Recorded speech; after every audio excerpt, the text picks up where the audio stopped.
Hey everyone, it's Jeff Black, 575 Volleyball. Today I am going to show you a tutorial on how to ref when you're doing the scores table and how to do the book, because most of our players are new to this and so they don't know how to do the book. So here we go. Okay, so here is what a score sheet looks like. Okay, you can see at the top I've already filled some of this information in. We got Rally Challenge, Emerson, Georgia. This usually is all filled out already. And so we have 575 12 Anna versus 575 12 Jeff Kirk. On the left over here is where we would put the winners of the set. Okay, and then eventually once the match was open, we would put the winners of the match. Down here, this is where we do the majority of the work. So we have an A side and a B side. So we have 12 Anna as the A side. We have 12 Jeff as the B side. And then we have these little boxes for S and R, which stand for serve or receive. So we'll just say that 12 Anna will be serving and 12 Jeff will be receiving. Since 12 Jeff is receiving, this person will not serve to start the game because they will rotate, right? And the next person will serve. So we have a nice little X here in this box to show that that person won't serve and they'll rotate, and 16 would be the first server. Okay, so anytime someone is serving, how we know the order is, as you can see here, there's ones. And then once every single player served in the one, we would go to the two, then we would go to the three. And if we had to, we would go to the four, the five, and the six. In a volleyball game, the average game, you will rotate 2.5 times throughout your whole rotation. So usually at the most you'll see is we'll get to the number 3, but you won't usually get to it. One player serving 4, 5, or 6 times unless they're just going back and forth at the end of the game. We'll put our liberos in here. We'll say their libero is number 2. We'll say their libero is number 1. If they had multiple liberos, then you could add a second libero number in there. Okay, and then once we have our first server, you want to put a little check mark when that person's going to serve. So number 3 would be the first server of the game, right? Since they're in the number 1 serving spot and their team is serving first. Okay, so I'm going to make this check mark a little smaller for you. Get rid of this other check mark. Move that back over. Okay, so we have our little check mark. All right, and then we'll say that the first serve of the game, that 12 Anna won the point. Since they won the point, we would put a little check mark on the point. And since no one is rotating and it's the same server, that's all we would do is just mark off the point. You can use a little slash mark or you can put a check. Okay, so the score is 1-0. Let's say on the second point of the game that 12 Jeff Kirk sided out. To close out this server, we put the number of points that they finish with when the other team sides out. So we have 1 point on this side, and then we would go to the other side, and number 16 would be serving over here. Let's say number 16 scored 3 points in a row. We would put our check marks on the points. And then after 3 points, 12 Anna scores. So we would close this out by putting 3, which again is the number of points they have when the server is done serving. And then the other side is serving.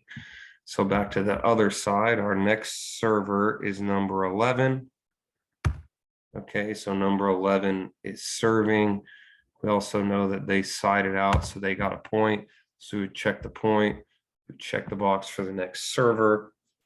Okay, let's say she served one more point and then Jeff Kirk's team scored. So we'd close this out. The score is 3-4 now. So I'd close that out, give Jeff Kirk the point, and then I would go check off the next box for number 32. Let's say they had a sub there and someone was subbing in to serve for number 32. You mark the subs just below, and you do that by putting the player's number in. So we'll say that number 3 is subbing for number 32. So I would put a 3 there. And then in the next two columns, we would put the score when the substitution happened. We always mark our score first. So I would put that the score is 4-3. Apologize if this isn't perfect, but we're doing this digitally via DocHub. So we'll do the best we can. Okay, so it's 4-3. And now number 3 is serving for number 32. Just another training point on substitutions. If number 3 served for number 32, the only spots within the 6 spots that number 32 or number 3 could play in is this spot here in the 3rd slot. Okay, so number 32 or 3 could not sub out and then sub back in for any other spots. They can only play in this 3rd spot, but you are allowed to sub other players in that same spot. So let's say 32 struggling, we sub 3 in. She's having a hard time. We want to sub someone else in, then we could make another substitution in that spot. But again, once you sub a player in that spot, they can only play in that spot. Okay, so back to the game. Number 3 is serving. The score is 4-3. We'll say that she scores 4 points. 1, 2, 3, 4. The score is now 8-3. Say she misses her serve. We're using our imagination here. Okay, so number 3 is done serving and they have 8 points. So I mark my 8, go to my check mark. Now number 14 is serving. A lot of the times your middles will be in the 3rd slot and the 6th slot if they run a normal rotation. So when we have a libero serving for a player, so we'll say that our libero is serving for number 14, right? Our liberos are 2 and 10. Then number 2, to mark that 2 is serving for 14, we would put a triangle around the Roman numeral for that player serving. I don't think I have a triangle option here.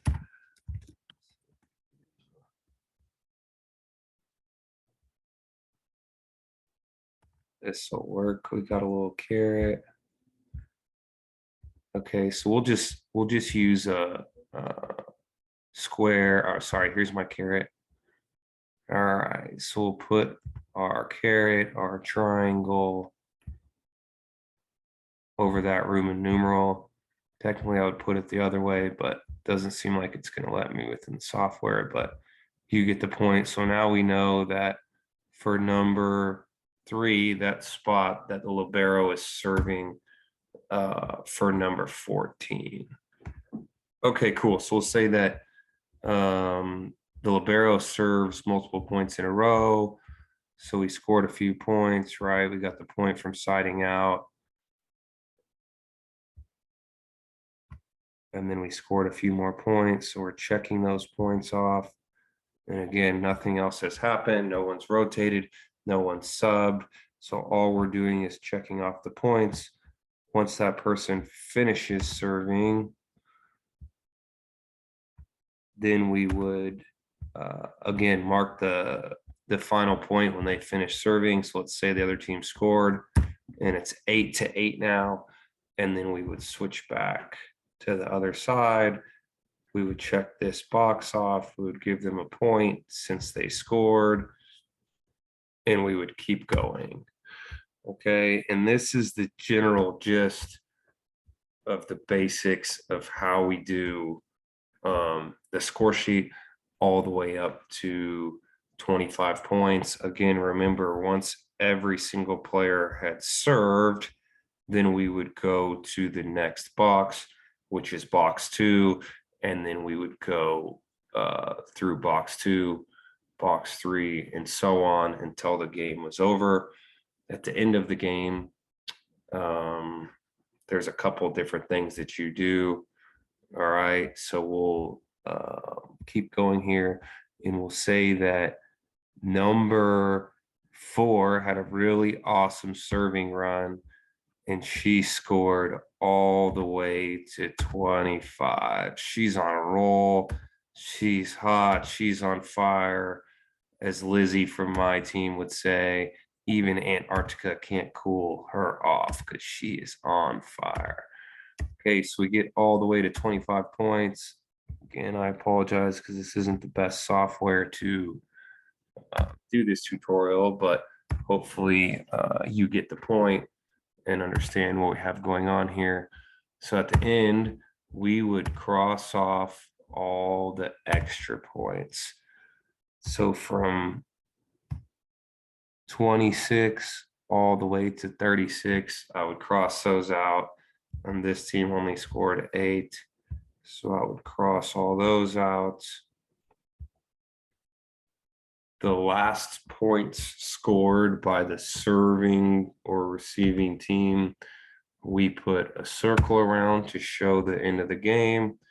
So we would make a circle over the 8 and a circle over the 25. That's going to be there where she ended off the game. And this is all basically so the referees can then go and check the score at any time if there's a discrepancy and somebody thinks that the score was wrong or something like that. Okay, notice we have our start time. We started at 8:03 a.m. If it was a 1 o'clock game, notice there's not an AM and a PM there, so it's in military time.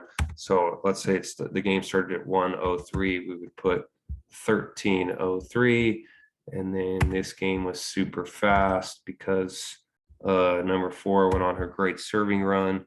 So we'll say that the game took 15 minutes, so the end time would be 13:18 to signify that that is 1:18 p.m. for the end of the game.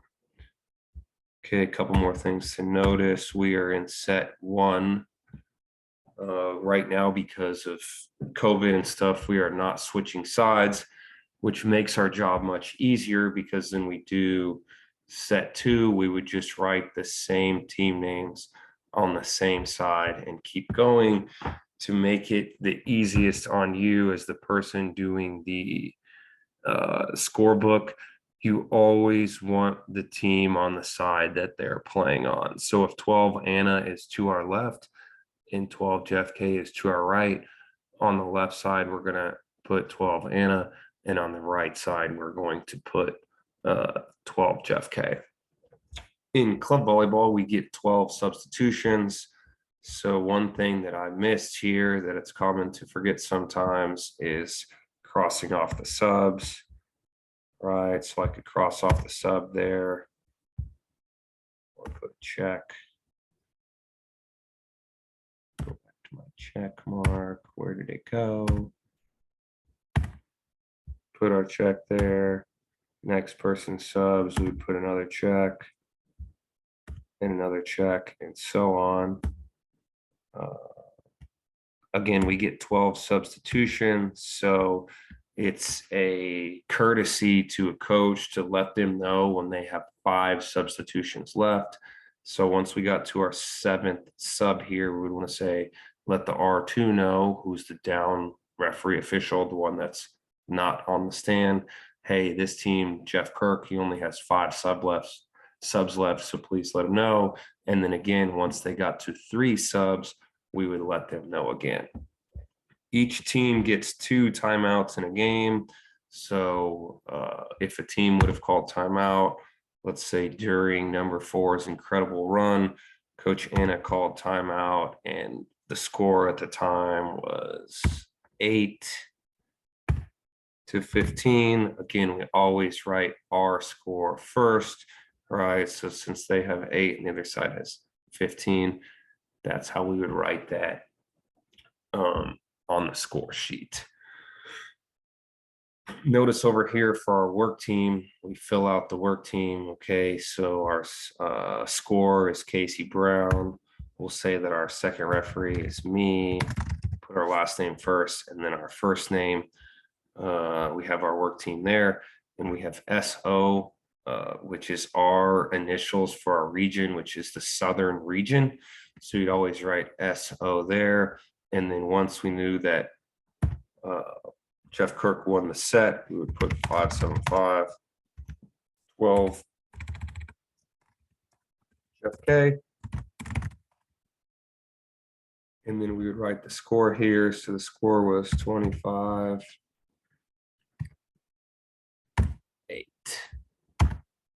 Another tip, anytime you're doing the score, you want to do the score in pencil. So then if you do make a mistake or the play was overturned or something happens, you can easily just erase that and then redo it the proper way, how it's supposed to be done. Okay, any extra substitutions that were not used, we would do the same thing that we did with the extra points. So they used, technically they only used 1 sub, but we marked 3, right, just for training purposes. Okay, so if they used 3 subs when the game was over, I would put a line there. This side used no subs, so I would just put a line through all of their substitutions. Okay, a couple more things about the liberos.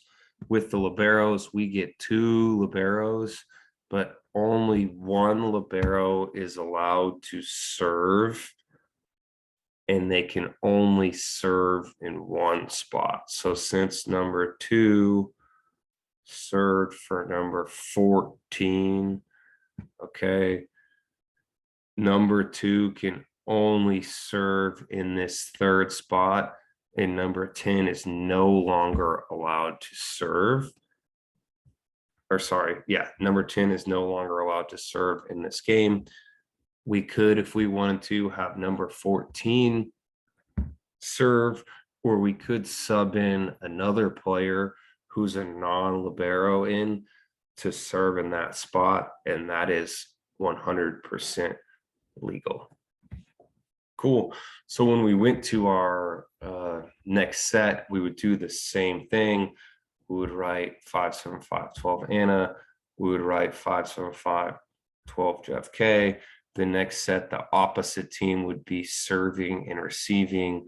So then this X here on the second set would be over here, because then number 3 wouldn't be the first server because they would rotate, and number 11 would be the first server, which is a little confusing because in high school and middle school ball, the score sheets are different, but this is the universal score sheet for USA Volleyball. So when you play in club tournaments, this will be the score sheet that you will use all the time.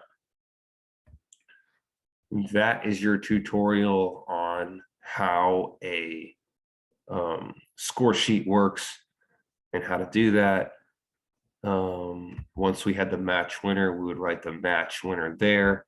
If we had to go to a 3rd set, normally a score sheet will have your first and second game on the front, and then the 3rd set on the back. A 3rd set looks a little different because normally on the 3rd set, a team would switch sides at 8 points.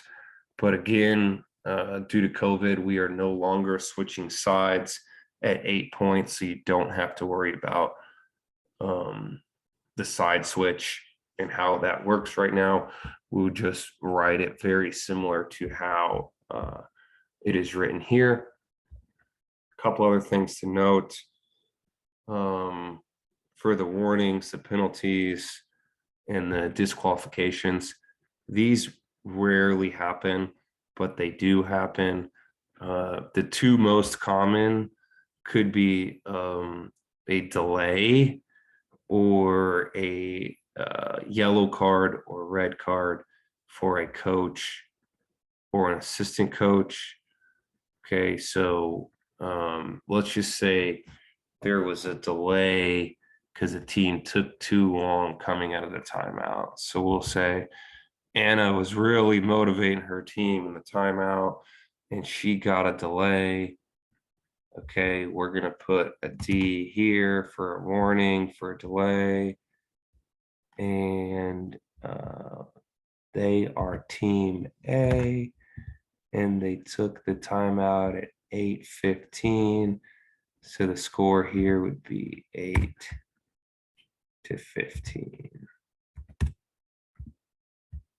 Awesome. Refs are really good about knowing all the delays and stuff like that.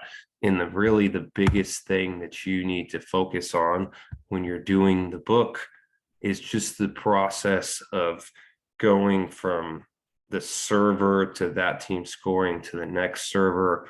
The best practice is when one player finishes serving. So when number 3 finishes serving, they lose the point. I want to automatically go give the point to the other team. So I make sure the score is right. And then I check off the next box. So I remember as the scorekeeper where I am in the game. Okay, if you get confused, the positive is both teams are rotating, so it's going to go in order. So after this player, number 3, finishes serving, you see there's an X here. So naturally, the next server is going to be number 16, right? Because this team just rotated. Once number 16, they lose on her serve, it would go to the next server on the other side. So then number 11 would be serving, right? Then the next server on the other team will be 32. The next server will be 14. And then the next server over here would be number 4. So then if there was a discrepancy and they had to come check the book because of a score issue or a sub issue or something like that, they would go look at the flow of the game here just to make sure that everyone was serving in order, and they can go back and track essentially the entire flow of the game. So again, this is Jeff Black with 575 Volleyball. This was just a simple tutorial on how a score sheet works in club volleyball and how to easily manage that process. And if you have any questions, please comment on this YouTube video, or feel free to reach out to me directly at Jeff, Jeff, at 575volleyball.com. That's the numbers 575, the word volleyball.com. Thank you so much. Hope you enjoyed the video. Look forward to making more videos to help you learn.